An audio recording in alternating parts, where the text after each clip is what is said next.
Hi, my name is Sophia, and this is my ethno-linguistic profile.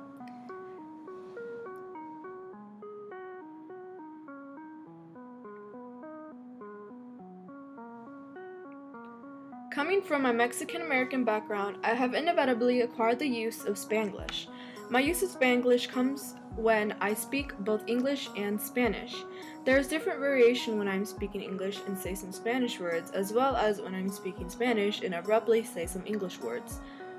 My first language was Spanish and was fluent in it up until I started to be taught in English dominantly to prepare me for standardized tests.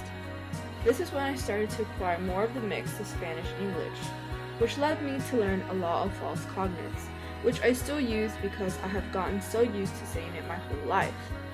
I also find differences in the way I speak when I'm around one side of my family versus my other side of family. I'm originally from Houston, and when I talk to my family from Houston, I find that if there is something I don't know how to say in Spanish, I will just say the rest of what I have to say in English. When I'm around my family in South Texas, I find that I will change the accent of my Spanish to sound more fluent. My family in South Texas also influences the way I sometimes sound words in Spanish. I will find myself rolling my R's a bit more strongly and using some slang that I wouldn't usually use with my family in Houston.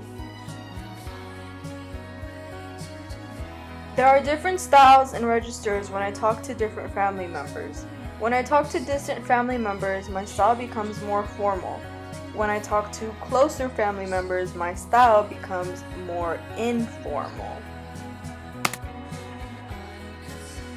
I find that sometimes my Spanish fades a little bit since I'm away from home where I would speak more Spanish.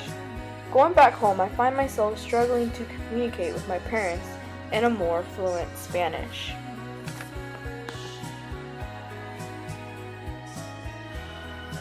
The media I consume greatly impacts the way I speak from the way I pronounce words to jokingly speaking more quote-unquote valley girl.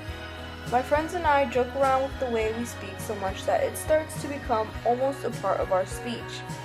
Them being both Mexican American also influenced the Spanglish that I speak with them, but this Spanglish is more informal compared to the former Spanglish I sometimes speak with my family.